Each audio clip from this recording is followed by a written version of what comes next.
Amin, berimanlah engkau birabbika, kepada Tuhan engkau, wal malaiki,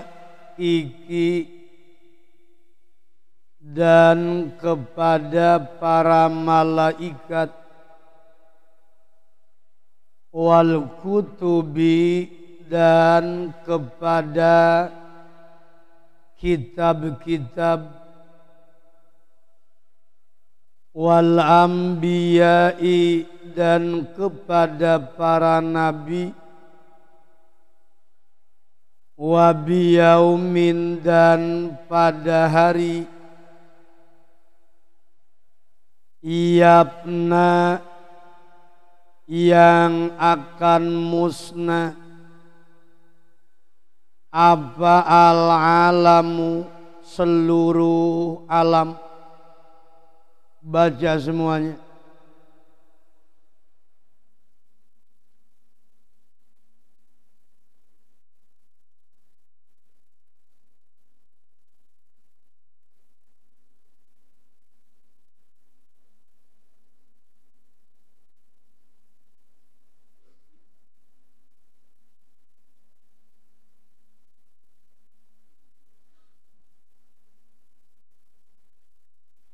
Tulis bahasa Indonesianya.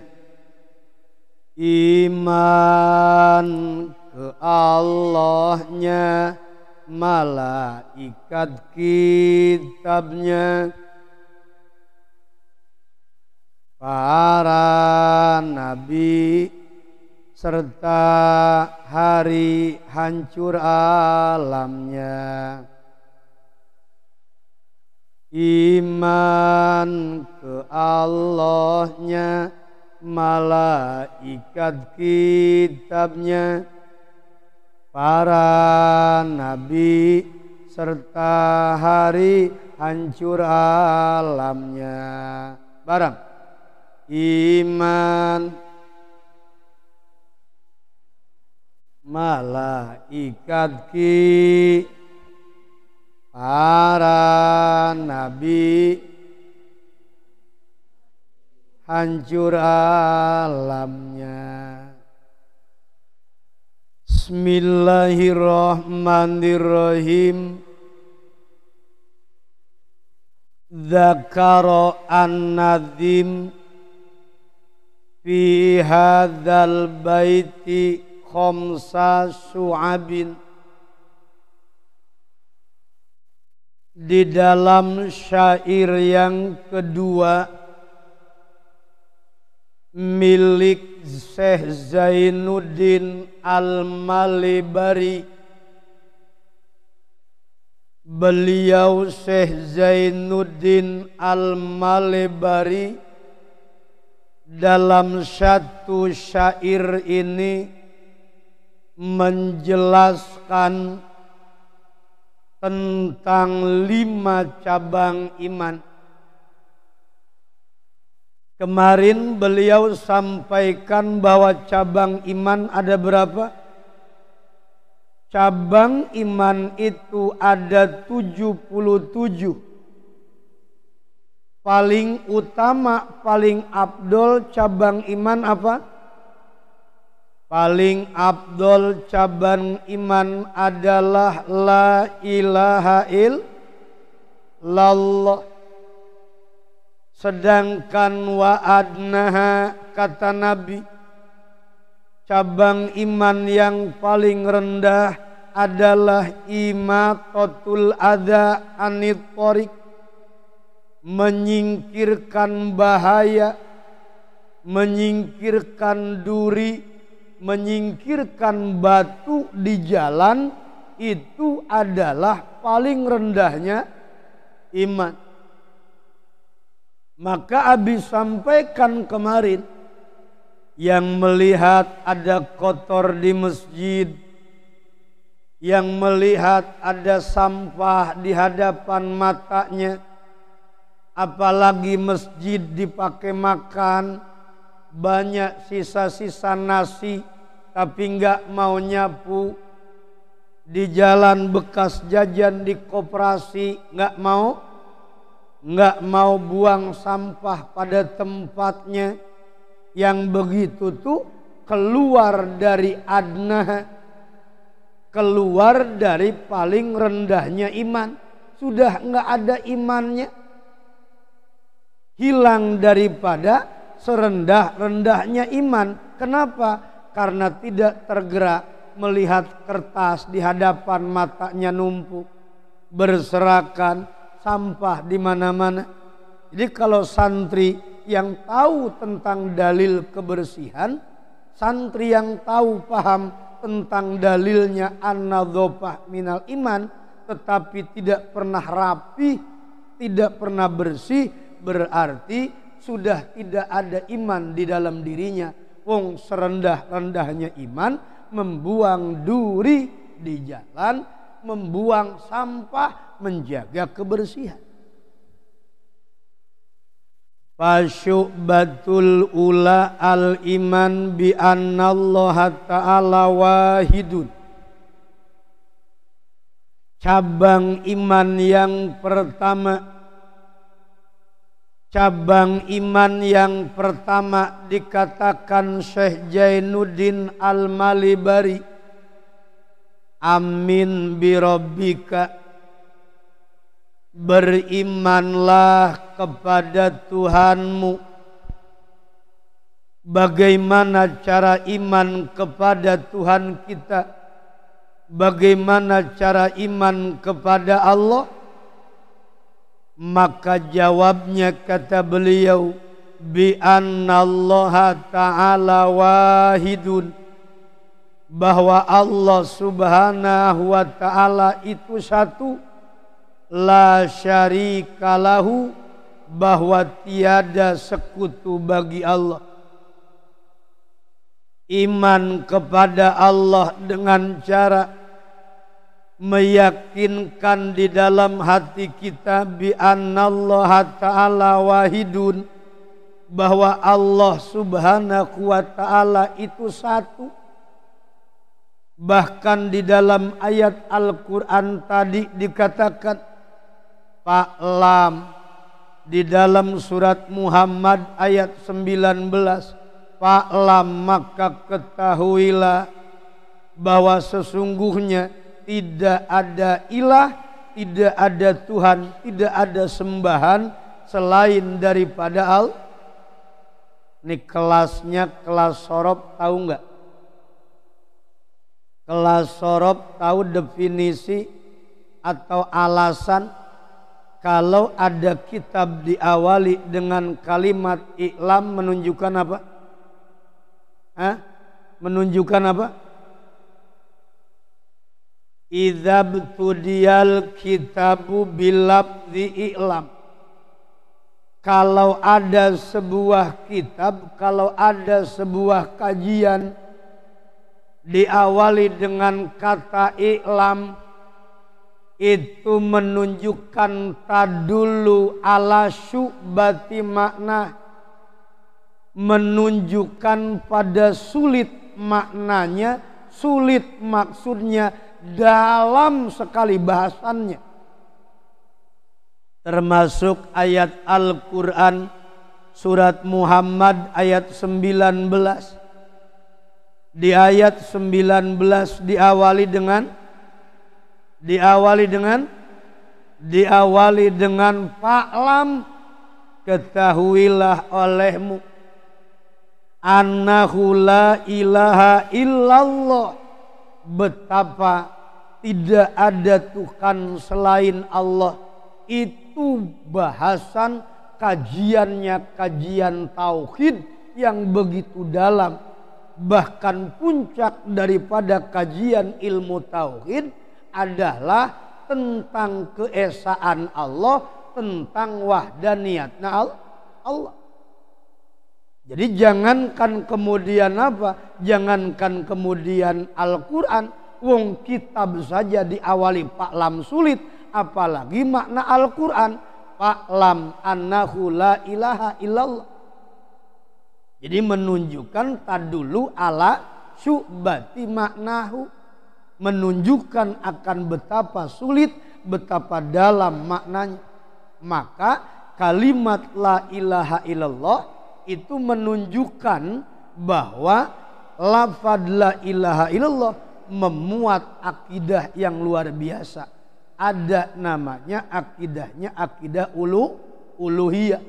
Bahasan sifat ketuhanan adanya pada kalimat la ilaha illallah. Allah Ta'ala wahidun adalah yang maha esa. Allah yang maha satu. La syarika lahu, tidak ada sekutu bagi Allah. Allah tidak memiliki anak. Allah tidak memiliki istri. Apalagi Allah memiliki teman untuk mengelola semesta ini, tidak ada. Yang butuh teman, yang butuh rekan, yang butuh sekutu itu kita. Kita yang butuh rekanan karena kita makhluk sosial. Butuh istri, butuh orang tua, bahkan butuh anak untuk melanjutkan estafet perjuangan. Butuh generasi. Tapi Allah la syarikalah, Allah tidak ada sekutu. Dan maaf, jangan pernah Allah kita kecewakan. Jangan pernah Allah dikecewakan dengan apa? Dengan kita bersekutu dengannya, dengan selain Allah. Menyembah kepada Allah, menyembah pula kepada yang lain. Bergantung kepada Allah, bergantung pula kepada yang lain. Wala tusyriku bihi, jangan pernah menyekutukan Allah. Allah itu pencemburu, lebih cemburu daripada seorang istri terhadap suaminya. Allah itu pencemburu, lebih cemburu daripada seorang pasangan terhadap pasangannya. Maka di antara yang Allah cemburu adalah kalau kita di rumah kadang punya kamar khusus untuk anak, untuk istri. Kamar untuk anak kita punya di rumah. Kamar untuk istri kita punya di rumah. Kamar untuk pembantu kadang-kadang kita siapkan di rumah. Bahkan ketika ada orang tua yang datang untuk bermalam, berkunjung ke rumah anak, kita siapkan kamar untuk anak, kamar untuk orang tua. Tapi kadang ketika kita lihat isinya isi rumah, kita lihat isinya isi rumah, kita lihat betapa kemudian kadang-kadang musola tidak ada. Musola tidak ada untuk tempat sholat. Musola tidak disiapkan. Kamar yang lain disiapkan, kamar yang lain ada. Namun sayang seribu sayang, kenapa? Ternyata musola di rumahnya tidak ada. Padahal seharusnya musola di rumah disiapkan. Jangan pernah dijadikan rumah itu seperti kubur. Bagaimana rumah seperti kubur?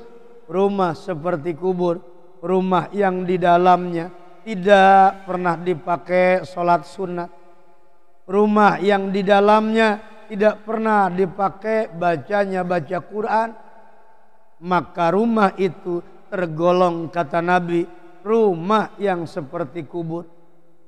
Zat Allah, zat yang maha pencemburu. Zat Allah adalah zat yang tidak mau diduakan. Maka jangan pernah menduakan Allah, menduakan Tuhan. Allah itu fardun la mithla lahu. Allah itu zat yang maha tunggal dan tidak ada sesuatu pun yang menyerupai Allah. Fardun berarti menunjukkan kepada wahdaniyatnya Allah. Lamith lalahu menunjukkan kepada mukhalafahnya Allah. Somadun, zat Allah itu adalah zat yang senantiasa selalu dibutuhkan oleh semua makhluk. Semua makhluk bersandar kepadanya. Semua makhluk bersandar kepada Allah. Tidak ada yang tidak butuh kepadanya. La nida lahu azaliyun. Tiada bandingan bagi Allah dari semenjak azali. Dari dulu tidak pernah ada bandingannya. Apa yang sebanding dengan Allah? Apa yang sebanding dengan kekuasaan Tuhan? Tidak ada yang sebanding dengan Tuhan. Qaimun abadiyun, daimun la awala liwujudihi. Allah itu qaimun, yang tetap selamanya, yang berdiri selamanya. Kemudian abadiyun, kekal. Daimun, selamanya. La awala liwujudi. Qaimun menunjukkan adanya qiyamuhu binafsihi di Allah. La awala liwujudihi menunjukkan adanya sifat qidam di Allah. Wala akhiro menunjukkan kepada adanya sifat baqo di Allah. Dikatakan la abadiyatihi qayyumun la yubni li abadiyatihi. Allah itu adalah zat yang tidak ada akhirnya. Li abadiyatihi, karena memang Allah adalah zat yang maha kekal, zat yang abadi. Qayyumun la yubni. Allah subhanahu wa ta'ala tidak akan pernah terubahkan oleh masa. Beda dengan makhluk, beda dengan umat. Manusia ada batasan usia, kita ada batasannya, batasan umur. Ada batasan umur, ada batasan usia. Kita tidak pernah abadi. Di dunia ini semuanya akan hancur. Wala yughayyiruhul amadu. Allah tidak akan pernah terubahkan dengan apa? Dengan waktu. Allah tidak terkurung zaman. Allah tidak terkurung dengan waktu. Tidak terkurung dengan waktu. Kalau kita terkurung dengan zaman dan terkurung dengan waktu. Ada gak manusia yang hidupnya tidak terkurung waktu, tidak terkurung zaman? Jawabnya tidak ada. Mana buktinya? Ada perubahan pada dirinya. Ada perubahan apa? Ada perubahan dari mulai anak-anak, tumbuh kemudian menjadi baligh, tumbuh kemudian menjadi muda, menjadi pemuda, tumbuh menjadi orang dewasa, bahkan kemudian menjadi tua renta. Nah, inilah zat Allah subhanahu wa ta'ala disifati tidak akan pernah berubah karena tidak terkurung waktu dan tidak terkurung zaman. Allah tidak butuh tempat dan tidak butuh yang menentukan. Bal huwa al awal wal akhir wal dhakhir wal batin. Berdasarkan ayat Al-Quran, huwal awal wal akhir wal dhakhir wal batin. Dia Allah yang awal tidak ada. Dia Allah yang awal tidak ada permulaan. Wal akhir, dia Allah yang akhir tidak ada. Tidak ada kesudahan. An munazzahun anil jismiyati.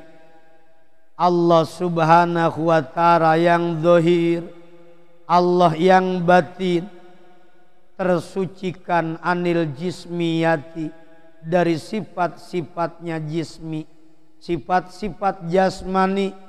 Laisa kamislihi syai'un, tidak ada apapun yang serupa dengan Tuhan, yang serupa dengan Allah.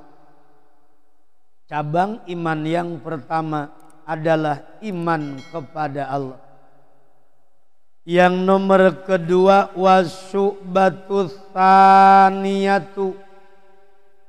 Cabang iman yang nomor kedua adalah iman kepada malaikat. Perlu diyakini karena ini bagiannya adalah bagian rukun daripada rukun iman. Yakinkan oleh kita bahwa Allah subhanahu wa ta'ala memiliki malaikat-malaikat yang melaksanakan tugas yang telah Allah berikan kepada mereka para malaikat. Malaikat itu bukan anak-anaknya Tuhan. Malaikat bukan anak-anaknya Allah. Malaikat juga bukan istri-istrinya Allah. Berbeda dengan tuduhan sebagian orang. Kata sebagian orang malaikat katanya apa? Malaikat katanya istrinya Allah. Na'udzubillah summa na'udzubillah. Allah memiliki malaikat. Imankan, yakini bi antusaddiqa biwujudihim, maka kita benarkan, kita yakinkan bahwa malaikat adalah makhluk yang memang benar-benar ada.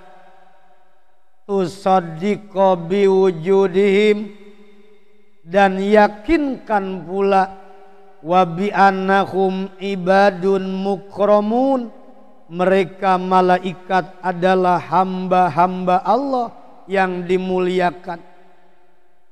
Mereka malaikat adalah hamba-hamba Allah yang senantiasa memiliki keutamaan. La ya'sunallah, mereka tidak pernah bermaksiat kepada Tuhannya. Malaikat tidak pernah membangkang kepada Allah. Ma'amarahum, apapun yang diperintahkan kepada para malaikat selalu mereka akan laksanakan. Layak sunama amarahum, mereka tidak akan pernah membangkang. Walayab aluna mayu maru, kemudian dilanggar oleh malaikat, dibantah oleh malaikat. Ketika Allah subhanahu wa ta'ala berfirman kepada malaikat, apa kata Allah? Ketika Allah berfirman, wa idh qala rabbuka lil malaikatis judu li adama fasajadu. Ketika saat Allah berfirman kepada para malaikat, usjudu, bersujudlah kalian semuanya kepada Adam. Ada malaikat yang membantah? Ada malaikat yang membantah? Semua malaikat tunduk kepada perintah Allah. Semua malaikat sujud kepada apa? Kepada Allah. Malaikat senantiasa tunduk patuh terhadap perintahnya. Tapi sayang, seribu sayang, siapa yang tidak sujud atas perintah Allah? Wa idh qala rabbuka lil malaikatis judu li adama fasajadu illa, sombong, dia tidak mau merendah di hadapan Adam walau cuma sekedar penghormatan. Kenapa? Karena iblis adalah makhluk yang begitu sombong, makhluk yang begitu angkuh. Termasuk para santri di pondok, kalau ada sedikit keangkuhan, ada sedikit keseka orang yang sombong, termasuk juga iblis, makhluk yang sombong, dikeluarkan oleh Allah mereka dari surga. Pada waktu itu adalah tempat yang sangat-sangat bagus, indah. Tidak ada mata yang mampu memandang keindahannya, tidak pernah telinga mendengar kabar seperti apa keindahan daripada surganya Allah Subhanahu wa ta'ala. Malaikat tidak pernah maksiat, tidak pernah membangkang, selalu melaksanakan apa yang diperintahkan oleh Allah. Dan Abi sampaikan bahwasanya lebih mulia mana malaikat dengan manusia? Jawabnya, potensinya, ada potensi manusia untuk senantiasa bertemu dengan Tuhannya, sama seperti halnya malaikat-malaikat Allah. Malaikat Allah bisa bertemu dengan Tuhannya lewat sayap yang mereka miliki. Ada malaikat yang memiliki sayapnya 2. Ada malaikat yang memiliki sayapnya 3. Ada malaikat yang memiliki sayapnya 4. Syekh Ibrahim Al-Bajuri di dalam kitabnya, kitab Syarah Fathul Allah, yang memiliki sayap 2, 3, dan 4 itu sama seperti halnya potensi yang dimiliki oleh manusia. Ada solat yang 3 rakaat, ada solat yang 4 rakaat. Solat 2 rakaat, 3 rakaat, 4 rakaat adalah sarana untuk kita bertemu dengan Allah Subhanahu wa ta'ala. Maka untuk orang berkomunikasi dengan Allah, untuk datang selalu menghadap kepadanya, itulah keutamaan sholat. Mereka adalah jisim-jisim yang lembut. Mereka adalah jisim yang memiliki bentuk, maksudnya mereka makhluk yang memiliki bentuk, tapi maaf, latifatun, bentuknya adalah lembut. Zawatu arwahi, memiliki ruh. Kita memiliki ruh, malaikat pun memiliki ruh. Nama semua manusia mati, semua manusia pun hancur. Alam semesta pun hancur. Malaikat yang tersisa itu tersebut dicabut satu-satu nyawanya oleh Ijrail. Saat mereka dicabut nyawanya oleh Ijrail, mereka meninggal dunia. Karena mereka pun memiliki nyawa, termasuk Ijrail tinggal satu-satunya mencabut nyawanya sendiri. Ijrail satu-satunya mencabut nyawanya sendiri. Bagaimana coba? Semua malaikat pun sama, memiliki nyawa. Saat Ijrail mencabut nyawanya sendiri, andaikan ada alam dunia saat itu, ketika Ijrail mencabut nyawanya sendiri, niscaya semua hancur binasa dengan ceritanya Ijrail. Saking syakaratul maut itu ternyata berat. Tidak ada yang paling menyakitkan di dunia ini. Tidak ada yang paling menyakitkan, pengalaman yang terhebat di dunia ini. Sakit separah apapun tidaklah kemudian begitu menyakitkan. Tetapi yang namanya syakaratul maut, Masya Allah, begitu menyakitkan. Pantas dalam doanya, Allahumma hawwin alaina fi syakaratil maut wan najata minan nar wal afwa indal. Masuk dalam doa selamat, hawwin alaina fi syakaratil maut. Ya Allah, ya Rabb, permudah proses kami syakaratul maut. Jangan dibikin berat. Jangan dibikin berat. Proses sakaratul maut pengen cepat. Mau santri sudah terbiasa. Apa di antara amalan untuk bisa syakaratul maut dalam keadaan tenang, tidak terlalu menyakitkan, prosesnya cepat. Apa coba? Jawabnya adalah amalan waqiah. Kita yang terbiasa baca waqiah pada waktu sebelum subuh, itu salah satu di antara amalan untuk menjamin proses sakaratul maut dalam kondisi cepat dan ringan. Jadi kita alhamdulillah yang rajin santri sebelum kita doa bersama, sebelum kita adzan subuh, kita kan selalu baca waqiah. Itu ternyata salah satu amalan untuk ringan proses apa? Untuk ringan proses sakaratul maut.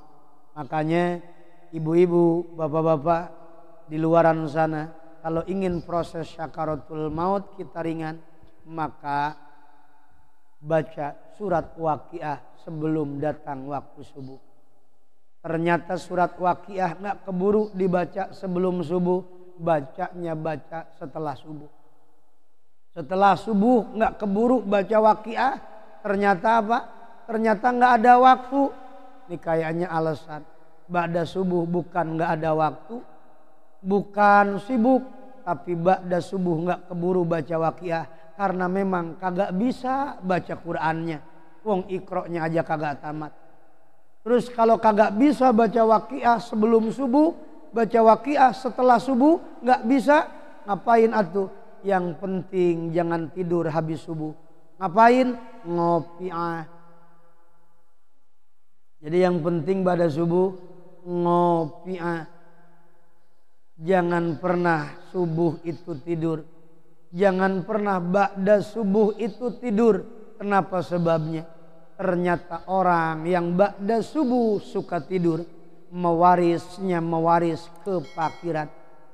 Ada santri yang mau fakir enggak? Ada santri yang mau miskin enggak? Ada santri yang mau susah enggak? Tapi kenapa pada tidur ba'da subuh? Kenapa pada tidur ba'da subuh? Berarti menunjukkan santri tidak mau apa? Tidak mau jadi orang yang sukses, tidak mau jadi orang yang kaya, tidak mau jadi orang yang cukup. Kenapa? Buktinya kerjaannya tidur ba'da subuh.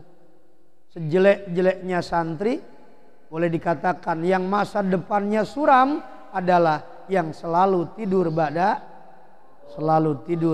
subuh. Hati-hati yang kebiasaan tidur ba'da subuh.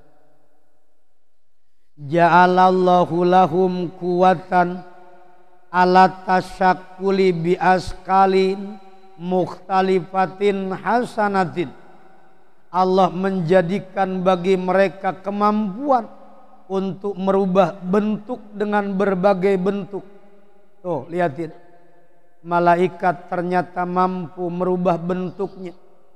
Datang ke Nabi Lut, 2 orang malaikat ternyata menyerupai 2 laki-laki yang gagah, yang tampan. Begitupun datang kepada Nabi Ibrahim, 2 malaikat itu pun sama. 2 malaikat yang datang ke Ibrahim, 2 malaikat yang datang kepada Nabi Lut pada waktu itu adalah sama malaikat itu juga, bahkan parasnya juga sama. Itulah malaikat. Mereka bisa berubah-ubah bentuknya. Mereka bisa berubah menjadi apapun. Rupa yang berbeda-beda dan indah. Tidak akan ada rupanya yang menyeramkan. Tidak akan ada rupanya yang apa? Rupanya yang menakutkan. Malaikat itu ketika merubah bentuknya adalah dengan bentuk yang sangat-sangat menyenangkan. Termasuk jasanya Sayyidina Umar. Mudah-mudahan malaikat yang datang kepada kita di alam barzah bukan nakir wa nakir, munkar dan nakir, tapi yang datang kepada kita di alam barzah siapa? Namanya Basyar Mubasir. Siapa malaikat Basyar Mubasir? Malaikat Basyar Mubasir adalah malaikat yang tadinya datangnya ke Sayyidina Umar bermukanya bermuka garang, bermukanya bermuka menyeramkan, tapi kemudian sama Umar dibentak. Sayyidina Umar membentak malaikat. Sampai kata Sayyidina Umar, jangan serem begitu, muka katanya asam begitu, rubah wujud kamu. Akhirnya dirubah. Ketika datang kepada orang beriman, malaikat itu mukanya berseri-seri. Untung ada Sayyidina Umar. Di malaikat yang menyeramkan sekarang berubah menjadi apa? Menjadi menyenangkan, ngajak senyum. Dari mana? Kopi belum? Aduh. Wasubatu salisatu al-iman bil kutub. Cabang iman yang nomor ketiga adalah iman kepada kitab-kitab Allah. Bi antu sadiqo bi annama anzalallah ala anbiya'i, dengan cara engkau membenarkan bima anzalallah ala anbiya'i, terhadap apa-apa yang Allah turunkan kepada para nabinya. Minal kutubi, dari kitab-kitab, wahyun minallah, yang menjadi wahyu daripada Allah, mustamilun ala ahkami wa akhbari, yang meliputi segala macam hukum-hukum dan kabar-kabar di dalam kitab, di dalam Alkitab tersebut, di dalam wahyu tersebut. Ada berapa kitab Allah? Kitab Allah konon jumlahnya ada 104. Yang wajib kita ketahui ada berapa? Ada 4. Yang mana yang 4? Zabur, Taurat, Injil sama apa? Sama Al-Quran. Yang harus kita jadikan sebagai pedoman yang mana? Yang harus kita jadikan pedoman adalah Al-Quran. Jadikan sebagai pedoman di dalam hidup kita. Jadikan Al-Quran itu adalah sebagai pedoman, petunjuk di dalam hidup. Orang yang berdampingan, berdekatan dengan Quran, niscaya mereka akan ada dalam kemuliaan. Kulit kambing saja ketika menjadi kaper dari Al-Quran, maka kulit kambing nilainya menjadi apa? Menjadi mulia. Jatuh kulit kambingnya, Qurannya ke lantai, dipungut tidak? Dipungut tidak? Dipungut. Diciumin? Diciumin. Saking memang kulit kambing berharga manakala bersentuhan dengan Al-Quran. Wa immin ahlil kitabi, di antara ahlil kitab itu ada mereka yang beriman. Man amana bima anzalallah, ada yang iman kepada apa yang diturunkan oleh Allah dari kitab-kitab Al-Quran dan kemudian kitab-kitab yang lain. Al-Quran diturunkan, kemudian kitab-kitab lain pun diturunkan. Semua kitab wajib kita yakini, kita imani tentang apa? Kita imani tentang keberadaannya. Kita imani dengan apa? Dengan sebaik-baiknya. Bahwasanya semua kitab diturunkan oleh Allah kepada para nabi menjadi pedoman untuk semua menjadi pedoman untuk semua umat. Makanya jadikan Quran itu sebagai pedoman untuk kita. Dalil tentang kitab yang diturunkan di dalam suratnya, surat Al-Imran ayat 199. Wa immin ahlil kitabi lama yu'minu billah wa ma unzila ilaikum wa ma unzila ilaihim khashi'ina lillah. Surat Al-Imran ayat 199 tentang adanya kitab yang diturunkan oleh Allah selain Al-Qur'an. Nomor keempat, wasubatu rabi'atu bi antu mina bi anna ambiya'a Wasu'batu rabi'atu, bermula cabang iman yang nomor keenam adalah iman kepada para nabi. Bi antu mina bi annal anbiya'a, engkau beriman bahwa para nabi shadiquna fima akhbaru, mereka orang-orang yang jujur tentang apa yang dikabarkan oleh mereka.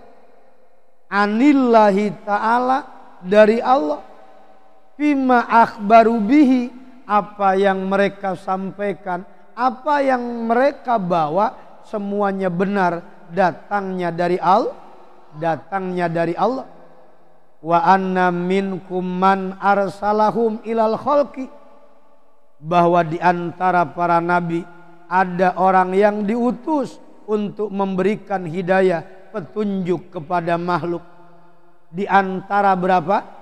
Di antara 124.000 nabi, ternyata di antara mereka ada yang diangkat menjadi rasul. Sebagian pendapat 313, sebagian pendapat 314, sebagian pendapat 315 rasul. Kita ambil tengah-tengah berapa? 314. Wa inna minkum man arsalahum ilal khalqi lihidayatihim, untuk memberikan petunjuk kepada makhluk, wa takmili ma'asyihim wa ma'adihim, dan untuk senantiasa memperbaiki, menyempurnakan kehidupan dunianya dan untuk kehidupan akhirat. Yang mampu menyempurnakan kehidupan dunia dan kehidupan akhirat adalah agama. Sebab agama itu dikatakan wad'un ilahiyun saikun lidawil ukulis salimah bikhtiyarihimul mahmudati ila ma yasluhu ma'adahum wa ma'asyahum. Yasluhu ma'adahum wa ma'asyahum tidak lain adalah agama.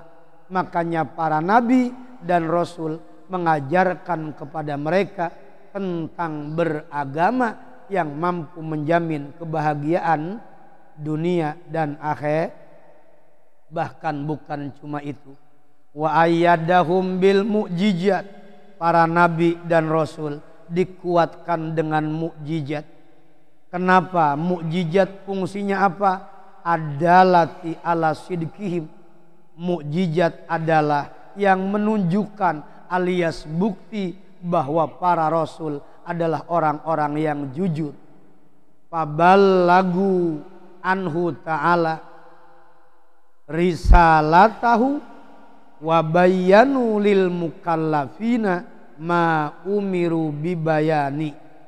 Dikatakan bahwasanya Allah Subhanahu wa taala memiliki para nabi dan rasul, mereka sampaikan risalahnya Allah. Fabalagu anhu ta'ala risalatahu, mereka menyampaikan risalah Allah dan mereka jelaskan pula kepada semua orang mukallaf segala apa yang Allah perintahkan untuk dijelaskan. Makanya para nabi di samping memiliki sifat sidik, amanah, dan kemudian juga patonah, ternyata para nabi memiliki sifatnya sifat tabligh. Penting para santri, penting kamu bisa tabligh, penting bisa ngomong. Kenapa sebabnya?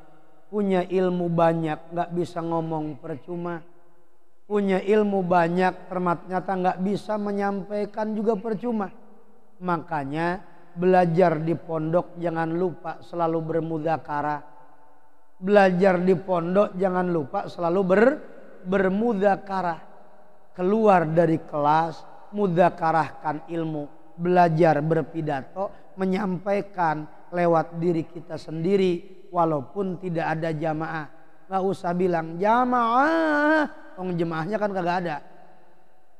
Sampaikan saja, belajar sendiri, otodidak. Insya Allah kamu bisa nantinya ke depan terbiasa menyampaikan keberkahan, terbiasa menyampaikan ilmu, terbiasa menyampaikan dakwah. Wa su'batul khamisatu al-iman bipanail alam. Cabang iman yang nomor berikutnya, yang nomor kelima adalah iman terhadap hancurnya alam semesta. Suatu saat akan terjadi suatu saat akan terjadi kiamat. Suatu saat akan hancur binasa ini. Alam ini akan habis, semesta ini akan binasa. Yang kesian saudara-saudara kita di Cianjur, di Cugenang, kita doakan selalu mereka. Mudah-mudahan sabar dan kemudian musibah ini menjadi bahan pelajaran yang besar untuk mereka. Lebih mengenal Tuhannya. Musibah tidak ada henti-hentinya di Cianjur, Jawa Barat. Makanya nanti bacakan Fatihah selalu setiap ba'da sholat.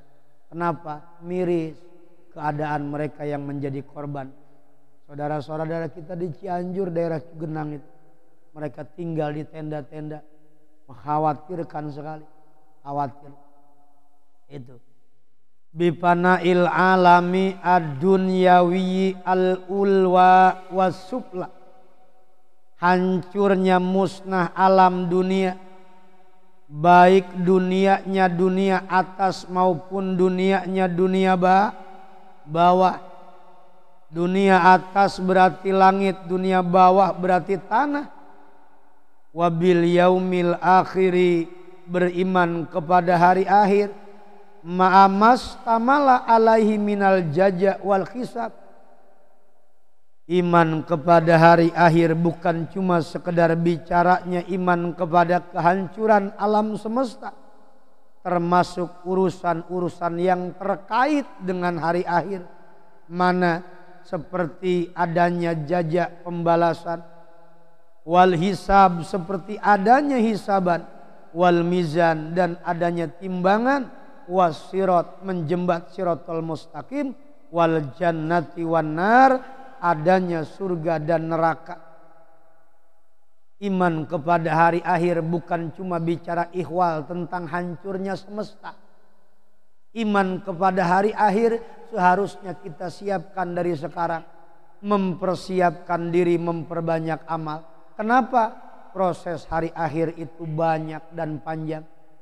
Ada hisaban, ada jajak balasan amal, ada timbangan amal, jembat siratal mustaqim, surga dan neraka. Siapa yang akan ngalamin? Yang ngalamin siapa? Yang akan ngalamin surga dan neraka itu kita. Yang ngalamin jembat siratal mustaqim itu kita. Yang ngalamin hisaban dan timbangan semuanya kita. Mudah-mudahan Allahumma hasibni hisaban yasira. Semoga Allah memberikan hisaban yang ringan untuk kita. Paham gak? Itu rukun iman yang rukun iman yang kelima. Jadi cabang iman yang nomor kelima adalah iman terhadap hari kiamat. Faqaulun nadzim birabbika, maka bermula ucapan nazim Syekh Jainuddin Al-Maribari, birabbika, amin birabbika, bifathil kafi, dengan dibaca patah kapnya, ma'ahad fil ha'i, disertai dengan membuang haknya. Wa qauluhu, dan bermula ucapannya wal malaiki, itu wal malaiki, maksudnya malaiki siapa? Bikasril kafi mahad filha, maksudnya adalah dengan membuang haknya, malaikatihi itu.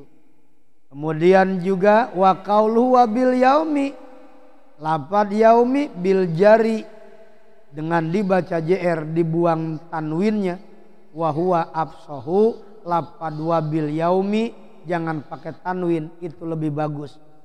Li idopatiha lil jumlatil fi'liyah, karena diidopatkan kepada jumlah fi'liyah al mu'arrabati, yang dimu'rabkan.